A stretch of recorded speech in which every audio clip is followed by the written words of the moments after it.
La verdadera familia de Jesús. La vida de Jesús es una de las más conocidas de la historia. El Hijo de Dios nacido en Belén y crucificado bajo el dominio romano. Pero existe otra historia, una que ha permanecido oculta durante siglos y que revela un aspecto completamente nuevo de la vida y misión de Jesús.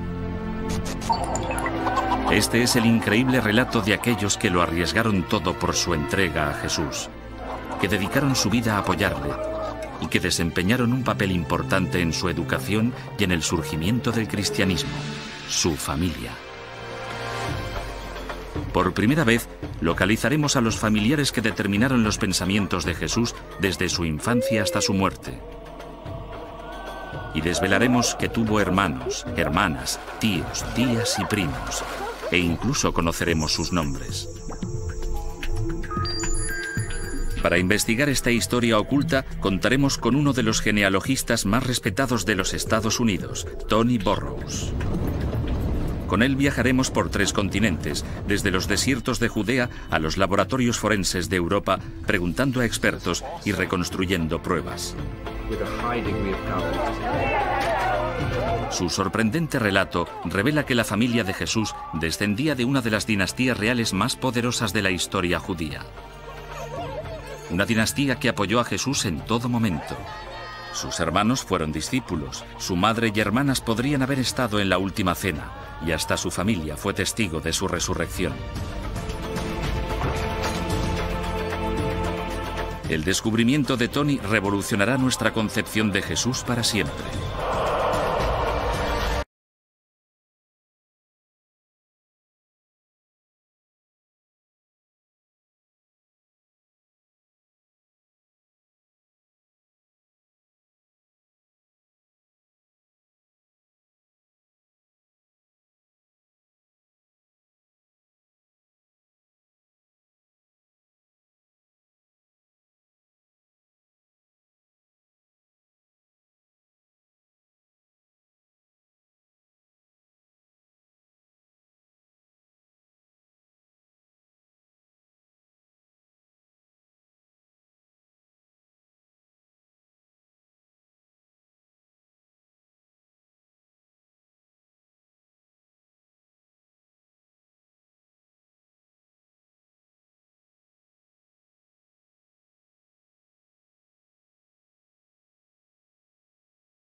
La verdadera familia de Jesús.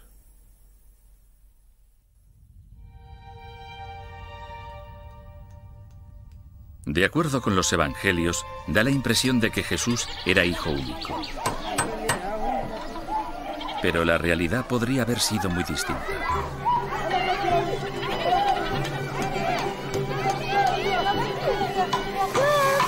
Otras fuentes nos desvelan que Jesús formaba parte de una gran familia.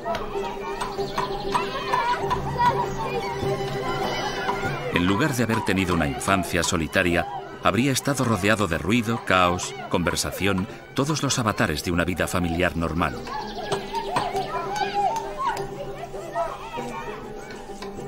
Pero ¿quiénes eran con exactitud estas personas y qué papel desempeñaban en la vida y misión de Jesús? La vida familiar de Jesús era alborotada y complicada. Tenía hermanos y hermanas, tenía hermanastros, gente con la que no siempre se llevaba bien. No se trataba de una familia sencilla. La atención se centra de manera espectacular en una persona, Jesús. De modo que se nos impide ver a los que quedan en la sombra, su familia.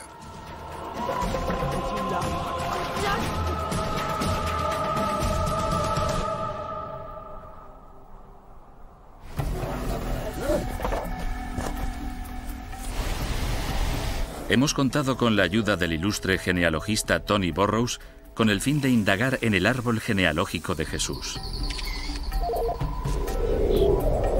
Burrows ha dedicado más de 20 años a localizar el árbol genealógico de cientos de familias afroamericanas.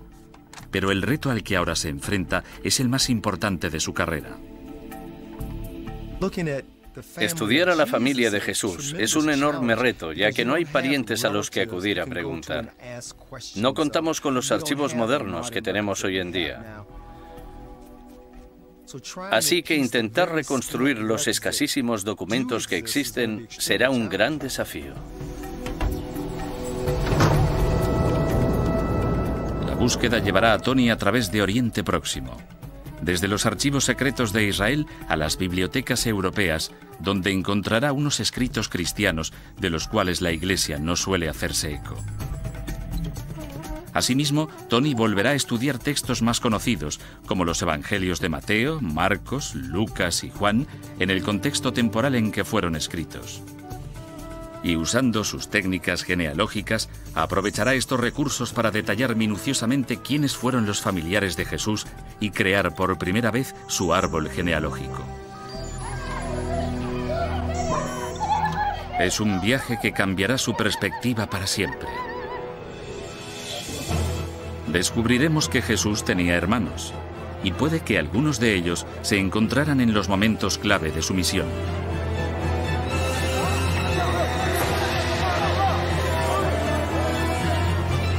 Conoceremos también que Jesús tuvo hermanas. Tony investiga cuántas fueron y cómo podrían haberse llamado.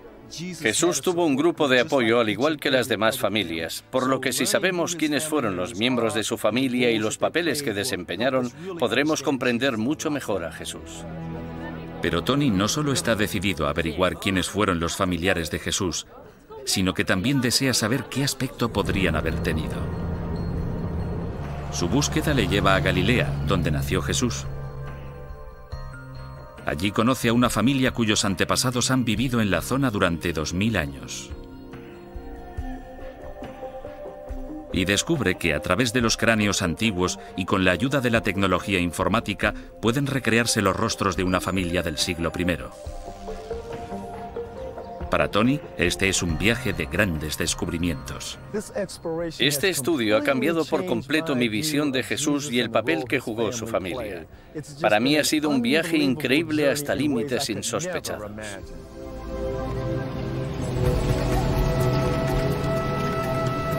Conforme transcurra la búsqueda, Tony irá descubriendo que la familia de Jesús era bastante más grande e importante de lo que podría imaginarse. Pero ¿quiénes formaban esta dinastía galilea?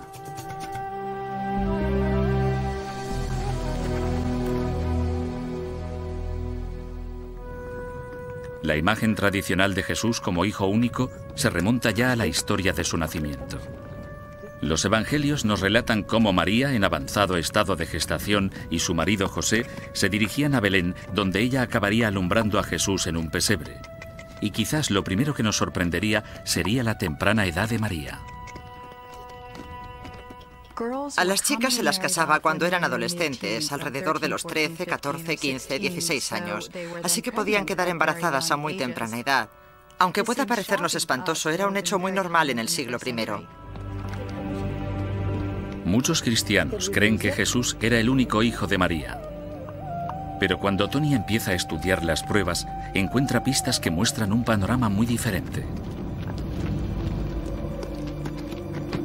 Comienza examinando algunas de las primeras fuentes de información sobre Jesús, los Evangelios. 4 relatos de su vida y misión escritos en el siglo I. En genealogía buscamos los recursos que puedan ser más cercanos a la fecha en que ocurrieron los hechos. Al hacerlo, averigüé cosas que fueron totalmente inesperadas. El Evangelio de Marcos menciona que Jesús no era hijo único. Dice que tenía hermanos. Tony estaba intrigado. Para averiguar más cosas, decide reunirse con el historiador bíblico Jim Charlesworth. Jim, cuéntame el relato de Marcos. Es una historia bastante sorprendente. Jesús va a la sinagoga, lee la Biblia y explica el texto a los judíos de allí, que se quedan atónitos. ¿Quién es este hombre? ¿No es el hijo de José y no son Santiago, José, Judas y Simón sus hermanos? Y no sabemos nada acerca de sus hermanas, de manera que entre hermanos y hermanas tenía al menos 6. No tenía ni idea de que fuera una familia tan grande. ¿Y 2 hermanas? No lo había oído nunca. Como mínimo tenía 2 hermanas. No sabemos cuántas con exactitud ni tampoco sus nombres. Según parece, el Evangelio de Marcos deja entrever una referencia a las hermanas de Jesús. Pero sin más información, la búsqueda de Tony ha quedado temporalmente estancada.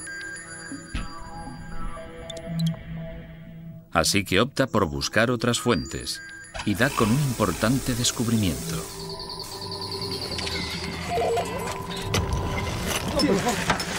Durante siglos se venía pensando que los evangelios eran la única información sobre la familia de Jesús. Pero en 1902, unos arqueólogos que excavaban en Egipto descubrieron un antiguo texto sirio conocido como el protoevangelio o la narrativa de la infancia de Santiago. Lo que contenía en su interior desentrañaría secretos anteriormente ocultos sobre las hermanas de Jesús.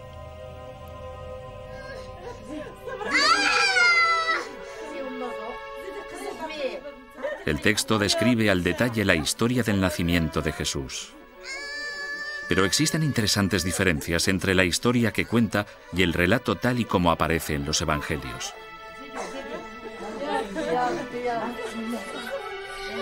La narrativa de la infancia afirma que cuando María alumbró a su hijo, José no era el único que estaba presente. Menciona a alguien más, a una niña llamada Salomé. Sin embargo, no se dice quién era Salomé y por qué se encontraba allí en ese momento. No obstante, una nueva teoría sugiere algo revolucionario. Es posible que existiera una relación muy estrecha entre Salomé y María y José.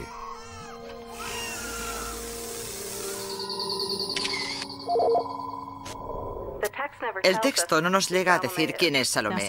Salomé es ahora un nombre popular, así que podría pensarse que si hay una Salomé necesitamos identificarla. Necesitamos decir que es Salomé de Belén o cualquier otro identificador. Pero no es así, se la presenta como simplemente Salomé. Y por eso el autor debe suponer que los lectores conocen cuál es su parentesco con José y cuál es su parentesco con María. Phillips cree que en realidad la misteriosa Salomé era la hermana mayor de Jesús, pero no fruto del matrimonio de José y María. Podría haber estado casado antes. Y esto introduce una idea extraordinaria. Puede que José hubiera tenido una esposa anterior. A fin de averiguar algo más, Tony viaja a Oxford para reunirse con el experto bíblico Mark Goodacre.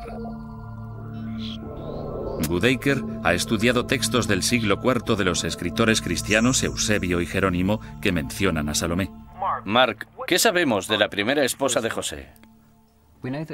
Sabemos que José estuvo casado antes de casarse con María y diversas fuentes del siglo II nos lo relatan. Incluso fuentes más tardías la mencionan, la llaman Melca o Esca, y las fuentes hablan de cuando José era viudo y había tenido hijos con su primera esposa. Si aceptamos que José se había casado anteriormente, es fácil considerar que Salomé, la niña presente en el nacimiento de Jesús, podría haber sido su hija.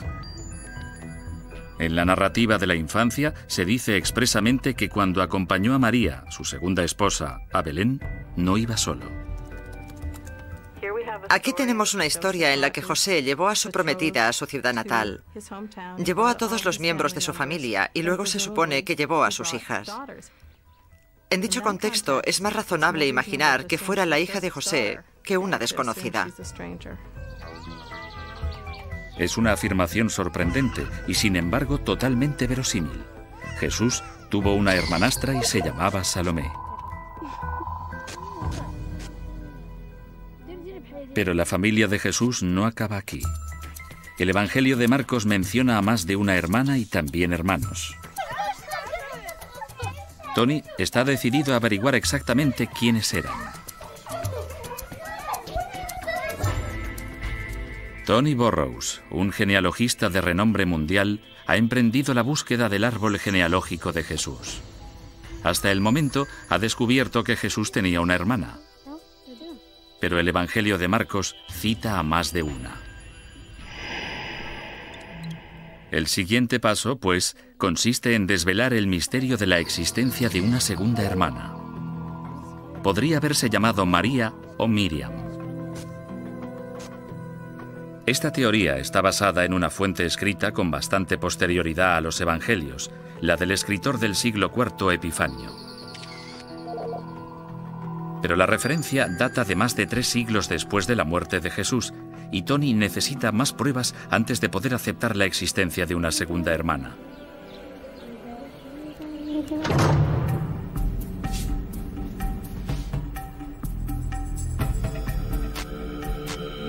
Un almacén de las afueras de Tel Aviv, en Israel, puede proporcionarle las pruebas que necesita. Esta es la mayor colección mundial de osarios del siglo I, urnas de piedra que contienen los huesos de los muertos. Las inscripciones que aparecen en ellas nos ofrecen una nueva y fascinante oportunidad de conocer los nombres de las mujeres en tiempos de Jesús. El arqueólogo Joe Zayas ha estudiado estos osarios. ¿Y qué es esto? Es un osario judío del siglo I, y lo que lo hace especial es esta inscripción de aquí que está en arameo. Si la leemos de derecha a izquierda, dice que es el osario de Miriam, hija de Simón. ¿Y era algo muy normal? Miriam era un nombre muy común en la antigüedad. El 50% de las mujeres se llamaban así. Ya entiendo. Puesto que Jesús tenía 2 hermanas, ¿qué probabilidad hay que una de ellas se llamara Miriam? Muy alta. Si el 50% de las mujeres se llamaban María y él tenía 2 hermanas, hay una grandísima posibilidad de que una de ellas se llamase María o Miriam. Por lo tanto, las pruebas arqueológicas del siglo I concuerdan con las afirmaciones de los autores del siglo IV en cuanto a que Jesús tenía una segunda hermana que se llamaba Miriam o María, y dicho nombre hace pensar que, al igual que Salomé, podría haber sido su hermanastra. Al tener una hermana llamada María, es posible que no se la hubiera emparentado con María, la madre de Jesús, ya que el judaísmo prohíbe ponerle a un hijo el nombre de un familiar vivo. Por eso, si Jesús tenía una hermana llamada Miriam, tenía que ser de un matrimonio anterior de José. Parece probable que Jesús tuviera como mínimo 2 hermanastras, Salomé y Miriam. Pero Jesús no tenía solamente hermanas. El Evangelio de Marcos también menciona a 4 hermanos e incluso da sus nombres. Para Tony, la búsqueda de la familia de Jesús acaba de empezar. Pero ¿quiénes eran estos hermanos? El ilustre genealogista Tony Burrows ha dedicado los últimos 9 meses a buscar el árbol genealógico de Jesús. Hay textos antiguos que revelan que Jesús tenía hermanas y que José podía haber estado casado antes de conocer a María. Ahora, Tony encuentra pruebas de que Jesús también tenía hermanos. Yo pensaba que Jesús era hijo único. Nunca tuve el presentimiento de que tuviera una familia tan grande. El Evangelio de Marcos asegura que Jesús no tuvo menos de 4 hermanos. Y lo que es más, el evangelista incluso les da un nombre: Santiago, José, Simón y Judas. Esto suscita un nuevo desafío para Tony. Me gustaría averiguar la relación que dichos hermanos tenían con Jesús. ¿Eran hermanos de sangre? ¿Eran hermanastros o una mezcla de ambas cosas? Un texto antiguo, la narrativa de la infancia de Santiago, arroja nueva luz sobre la relación entre Jesús y sus hermanos.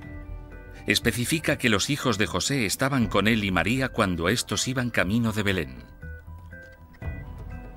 Lo que quiere decir que algunos de los hermanos de Jesús procedían del matrimonio anterior de José.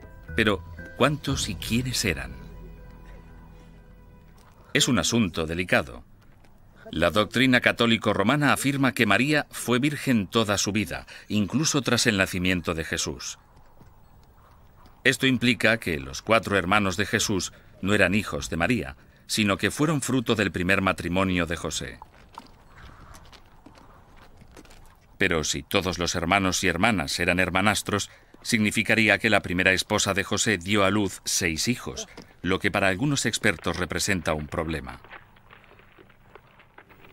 Creo que la mujer media podía dar a luz 6 o 7 veces, pero debemos recordar que solo el 50% de esos niños llegaba a cumplir los 18. Así que el que una mujer tuviera 6 o 7 hijos vivos, creo que era muy poco probable, a menos que existiera más de una esposa. Por razones biológicas, algunos de los hermanos de Jesús habrían sido hijos de María. Pero Tony descubre aún más motivos que indican que Jesús no fue el único hijo de María. La ley bíblica sugiere que si María no hubiese tenido hijos con José, podría haber perdido por completo a su marido. Esta ley afirma que si una mujer seguía estéril después de 10 años, su marido podía repudiarla. De no haber tenido hijos, José podría, en efecto, haberla despreciado. Por eso es poco probable que María y José fueran célibes en su matrimonio, así como también que María hubiera deseado seguir siendo virgen. En el mundo judío del siglo I, habría resultado extraño que María no hubiese tenido otros hijos durante su matrimonio. De esta manera, si tuvo otros hijos, además de Jesús, ¿quiénes en concreto no eran sus hermanastros?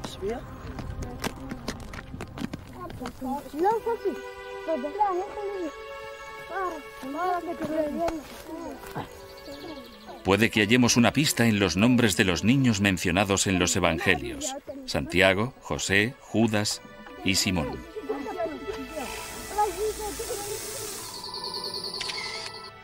El historiador bíblico Bruce Chilton ha estudiado el significado de los nombres del siglo I.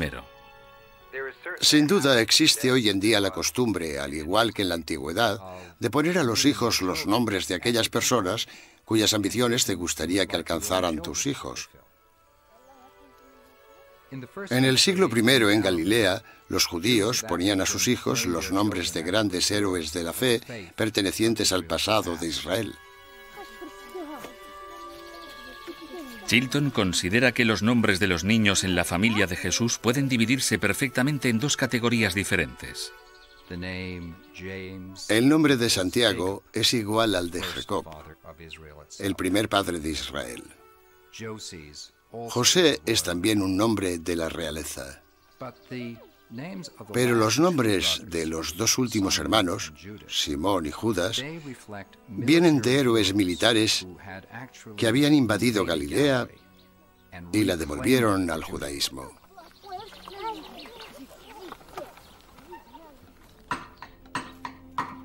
Solamente madres distintas podrían haber puesto nombres tan diferentes. Esto puede parecer sorprendentemente liberal para una sociedad del siglo I. Sin embargo, la Biblia desvela que era tarea de las madres y no de los padres poner nombre a los hijos. La tradición bíblica nos ofrece varios ejemplos de mujeres que pusieron el nombre a sus hijos, lo que permitiría que una mujer reafirmara el sentir propio que tenía hacia su hijo. Saber qué esposa de José eligió el nombre de cada niño es la clave para averiguar quiénes fueron hermanos o hermanastros de Jesús. Los nombres de Jesús, Judas y Simón tienen su origen en Galilea, una zona del norte de Palestina que había sufrido una represión bajo el dominio romano y que contaba con una larga historia de rebeliones. Aquí fue donde se crió María. Y ese pasado violento era algo que le habría dejado una eterna huella.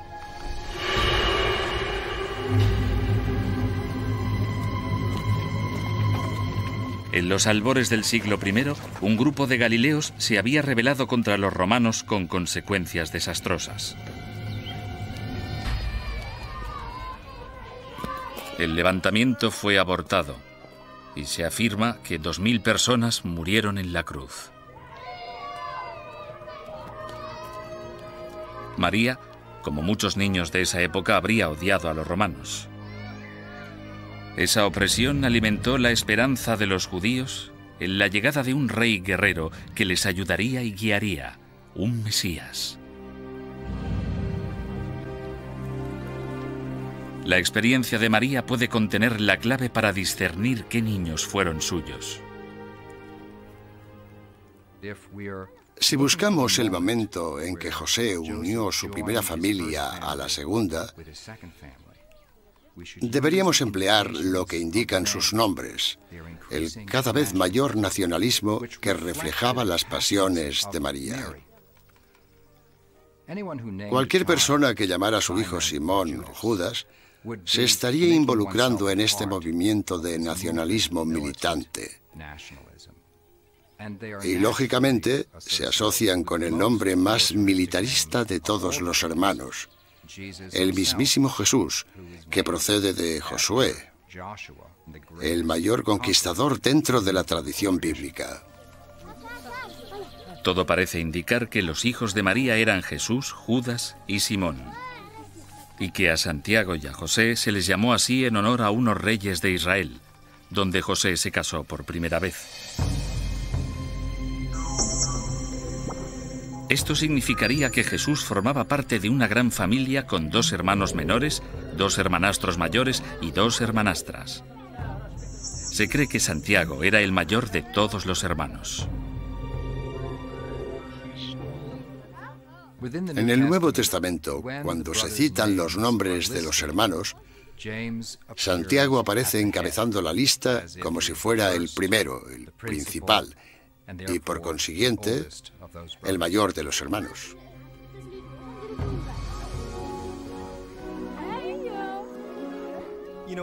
Al ver a mis sobrinos y primos jugar al baloncesto, me recuerda un poco a cuando mis hermanos y yo jugábamos cuando éramos pequeños. Y al recordar que entre mi hermano mayor y el resto teníamos nuestras diferencias, me hizo pensar en Jesús y sus hermanos. Estoy convencido de que él jugaba muchos juegos, puede que no al baloncesto, pero me encantaría saber qué relación tenían y si se llevaban bien.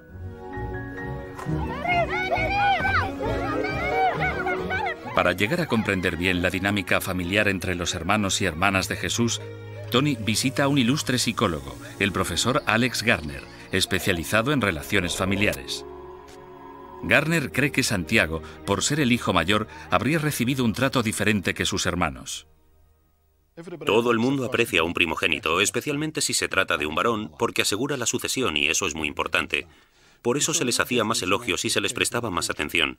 De esa forma aumentaría su autoestima. Pensaría que se le habría concedido algún tipo de autoridad.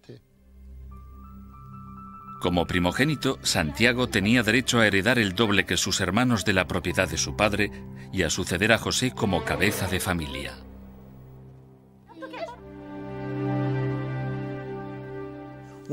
¿Cuál habría sido la relación entre Jesús y Santiago cuando Jesús entró en escena? Jesús era también primogénito del segundo matrimonio. Y Santiago, en cierto modo, vería que le estaría siendo usurpada su posición de autoridad. Sentiría celos, así que no estaría radiante de felicidad con la llegada de su nuevo hermanastro. Pero la rivalidad entre hermanos no era el único motivo de tensión en la familia de Jesús. A medida que Tony continúa la búsqueda, descubre un escándalo del siglo I que tuvo implicaciones en el transcurso de la vida de Jesús. El genealogista Tony Burrows, que sigue indagando en el árbol genealógico de Jesús, ha descubierto que Jesús tenía 2 hermanastras, 2 hermanastros y 2 hermanos. E incluso ha podido descifrar sus nombres. Pero el resto de la familia todavía permanece oculta. Uno de los pocos familiares que conocemos es su padre. En cuanto al padre de Jesús, existen 2 perspectivas distintas. Los cristianos creen que el padre de Jesús era Dios, otros piensan que fue José. Pero para la gente que vivía en el siglo I no estaba claro. Un auténtico misterio rodeaba las circunstancias del nacimiento de Jesús. Un misterio con grandísimas consecuencias para su vida y sus relaciones familiares.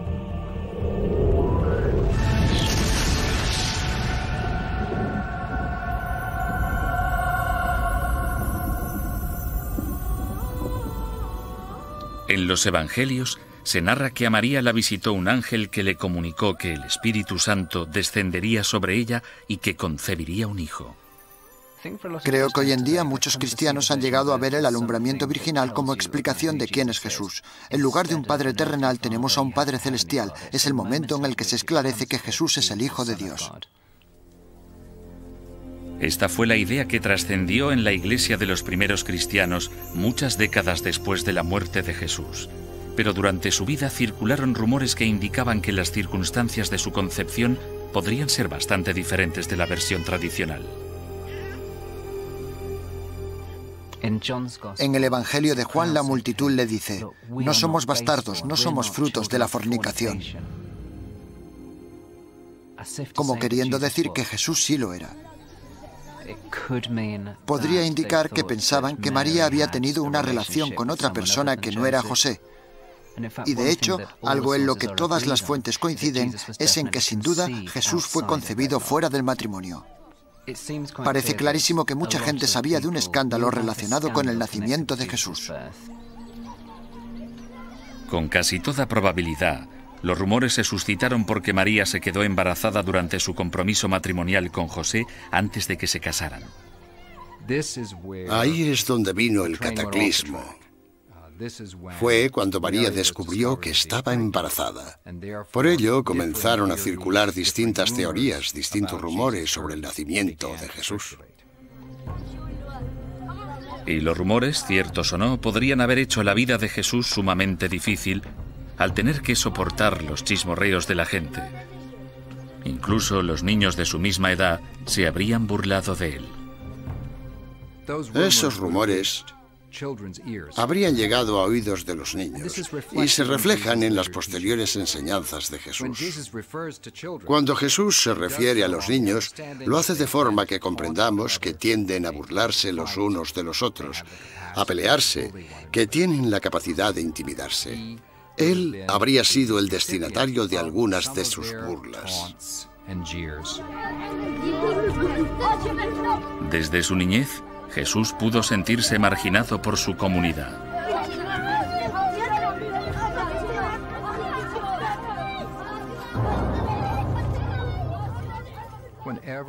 Cuando un niño se da cuenta de que los demás niños se relacionan con él de forma diferente, ese niño se siente aislado, al margen de los demás.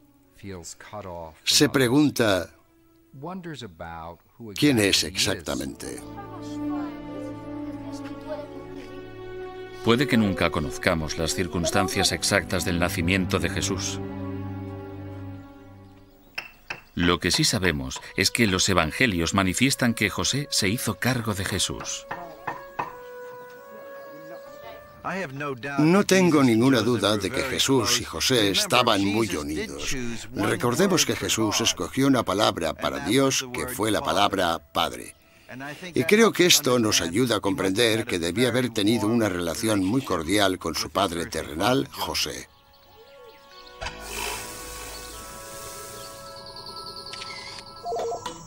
Tony ha descubierto información sobre el padre de Jesús y sobre cómo habrían afectado las circunstancias de su nacimiento en su infancia.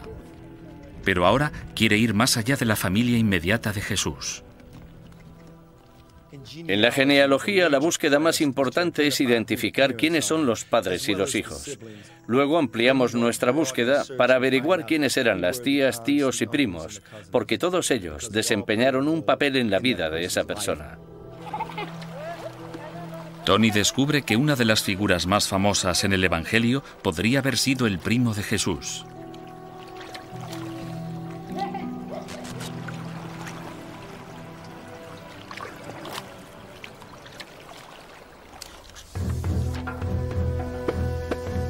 Tony Burrows se está enfrentando al mayor reto de su carrera. Quiere averiguar quién fue la familia de Jesús y lo que ha descubierto por ahora ha sido extraordinario. Jesús no tenía una familia sencilla, era muy compleja. No solo tenía hermanos y hermanas, sino también hermanastros y hermanastras, ya que José se había casado anteriormente y tuvo hijos antes de que naciera Jesús. Pero ahora, Tony se centra en encontrar a los familiares de Jesús más allá de la familia inmediata, sus tías, tíos y primos. El Evangelio de Lucas proporciona a Tony la primera pista.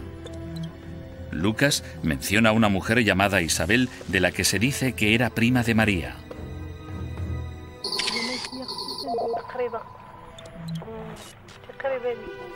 Isabel era mayor que María y durante muchos años no había podido tener hijos.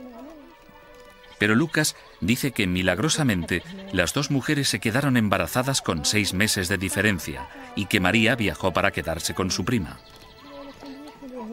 A su debido tiempo, María alumbraría a Jesús e Isabel a un niño que más tarde sería una de las mayores influencias en la vida de Jesús.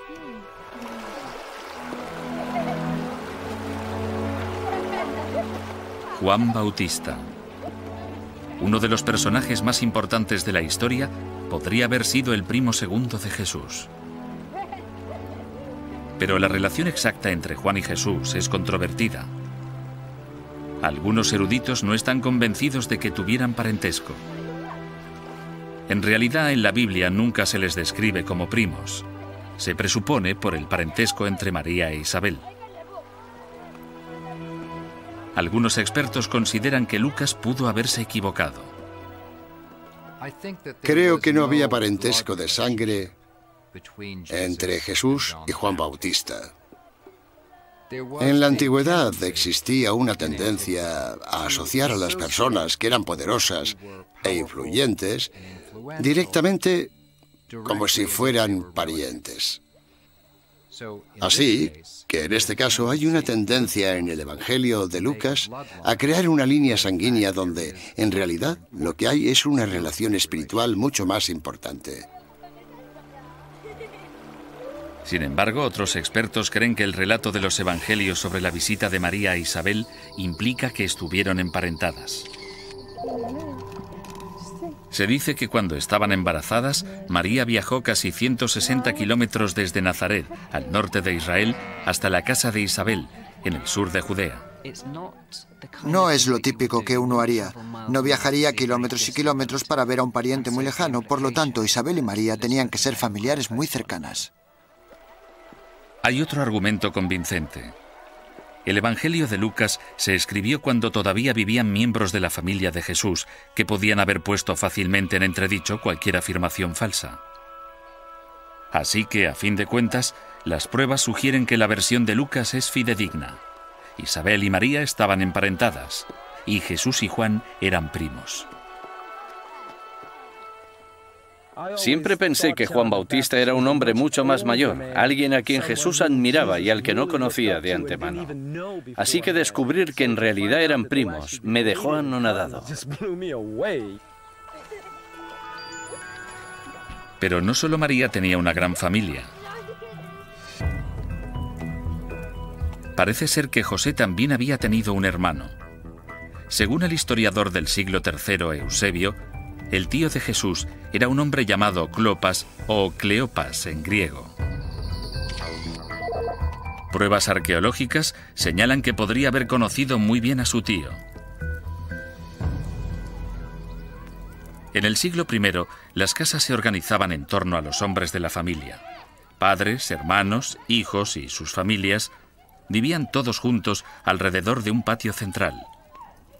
Jesús habría crecido rodeado no solo por hermanos y hermanas, sino por tíos, tías y primos.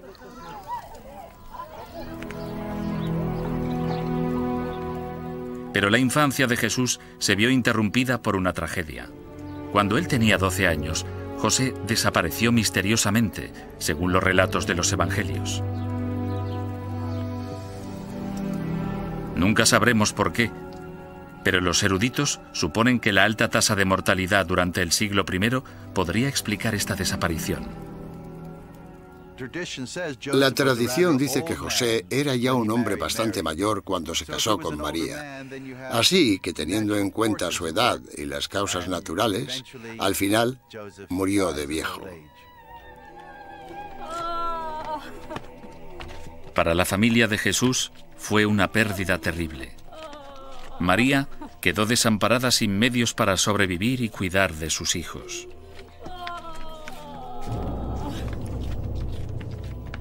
Y para Jesús, perder al hombre que había conocido como padre fue una tragedia. Creo que el suceso más doloroso en la experiencia más temprana de Jesús fue tal vez la muerte de José. Al morir José perdía al padre protector que una vez tuvo. Sin embargo, lo peor aún estaba por llegar. Debido a los rumores respecto a quién era su padre, Jesús no pudo ni siquiera asistir al funeral de José. Cuando la congregación se reunió para enterrar a José, dado que no había dudas sobre su paternidad, Jesús no pudo unirse a esa congregación. No habría podido rezar por la muerte de su padre.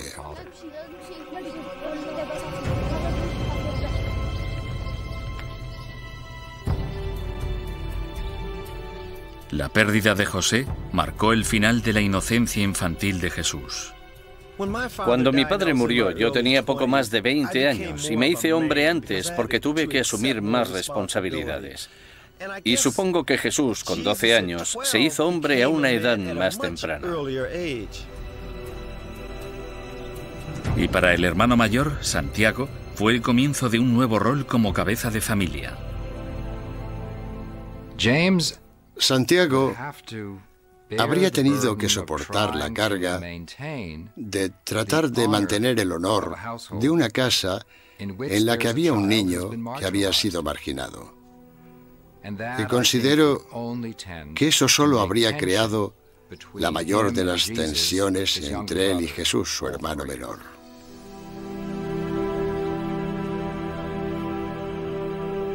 Los autores de los evangelios guardaron silencio respecto a los siguientes 18 años de la vida de Jesús y su familia. No obstante, para Tony hay una nueva etapa en su búsqueda. Tras investigar acerca de sus hermanas, hermanos, padres y primos, ahora quiere saber el aspecto que podrían haber tenido. Tony descubre cráneos antiguos y se desplaza a Gran Bretaña, donde científicos forenses usarán la última tecnología para reproducir los rostros de una familia del siglo I.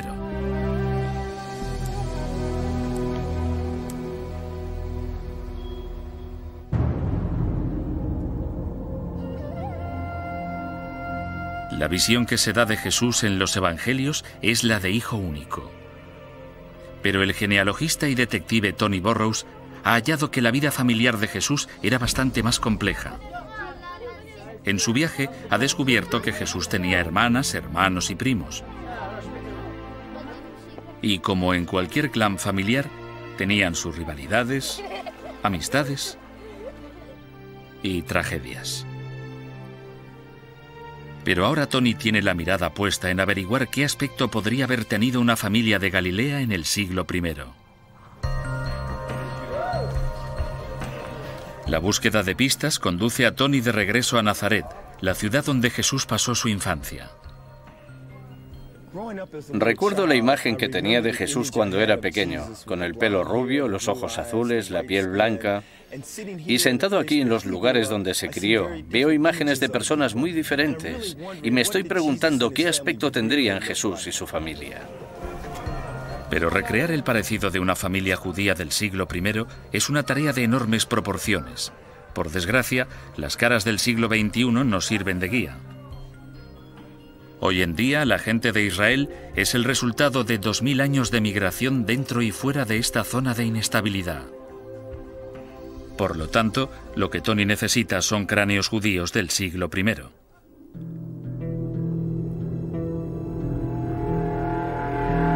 Por suerte, en los desiertos que rodean el Mar Muerto, los arqueólogos han desenterrado muchas muestras extraordinariamente bien conservadas. Los intentos anteriores de reconstruir el semblante de Jesús se han basado en un único cráneo del siglo I. Pero para hacernos una idea de cómo eran los rostros de una familia del siglo I, Tony necesitará más cráneos. Es mucho pedir, pero un destacado arqueólogo, Joe Zayas, ha obtenido acceso exclusivo a un grupo de cráneos del siglo I.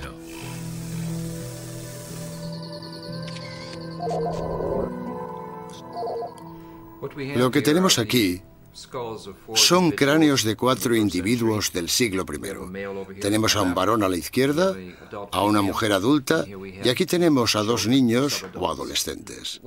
Lo que me fascina más es que si miramos los cráneos, vemos como esta zona es redonda, a diferencia de la mayoría de los Jesús con cráneos muy largos y estrechos que vemos hoy en día en las películas. Jesús no tenía ese aspecto en lo que respecta al color. Se parecía más a ti, con un aspecto mucho más semítico, completamente diferente a esas imágenes que vemos en el cine. Estos cráneos son una base excelente para una primera aproximación, a fin de conocer el aspecto que habría tenido una familia como la de Jesús. La doctora Caroline Wilkinson es pionera de una nueva técnica escultórica virtual. Ha escaneado moldes de los 4 cráneos en su ordenador y con un brazo robótico es capaz de añadir minuciosamente músculos virtuales para recrear sus caras. Estas reconstrucciones muestran un gran parecido con esos individuos. Nuestra investigación indica que es posible crear un parecido, de manera que alguien que los conociera o que conviviera con ellos en esa época debería poder reconocerlos. El trabajo de Caroline desvela la apariencia de estos rostros del siglo I.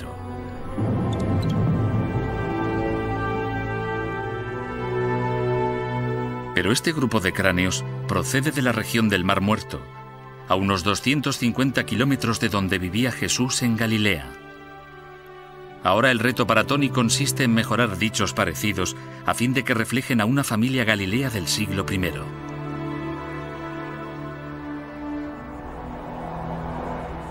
La dificultad estriba en que el clima en el norte de Israel hace que no se hayan conservado cráneos de ese siglo.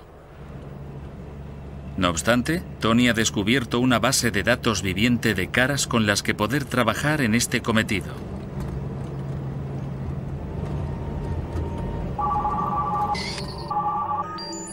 En los montes de Galilea, a solo 55 kilómetros de Nazaret, hay una familia que asegura haber vivido en la zona desde los tiempos de Jesús.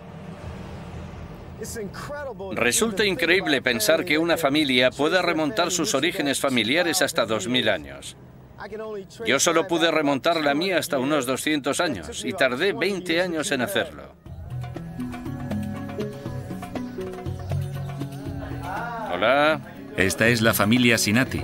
Viven en Pequín, que se menciona en los escritos judíos del siglo I, y es uno de los pocos pueblos de Israel que se conserva como estaba hace 2000 años.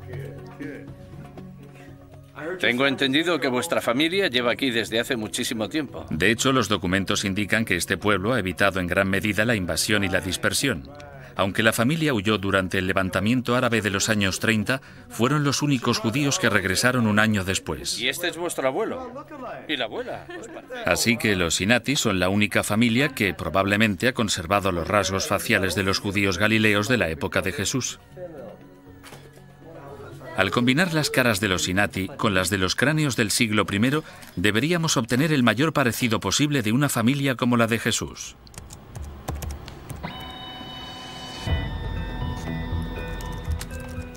Para conseguirlo, Tony se reúne con el Dr. Charlie Fraud. Su equipo ha diseñado un nuevo sistema revolucionario para reconstruir rostros.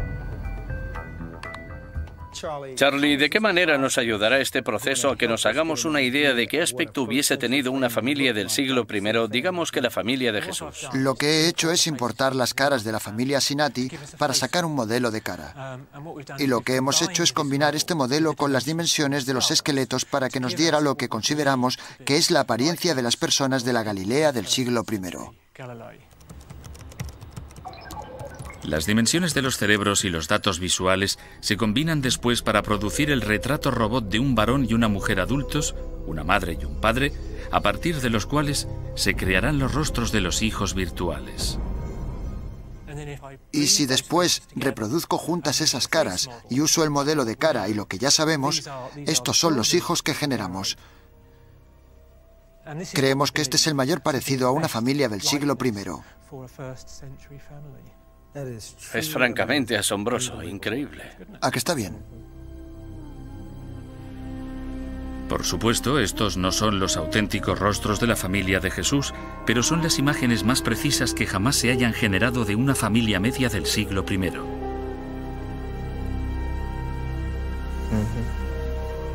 Para Tony, ver recreadas las caras ha sido una revelación muy importante, pero su búsqueda aún no ha acabado.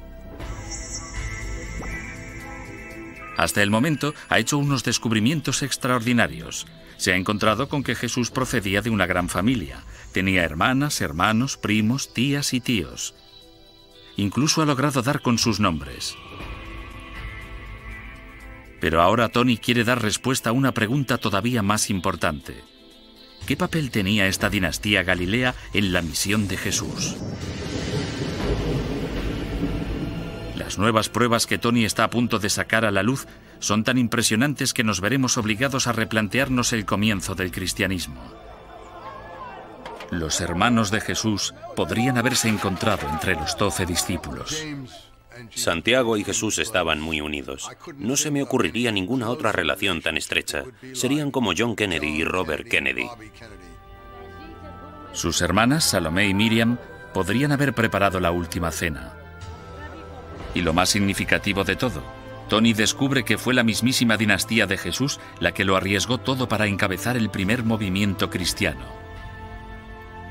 Tíos, hermanos e incluso sobrinos convirtieron una secta judía en ciernes en una fuerza a tener muy en cuenta.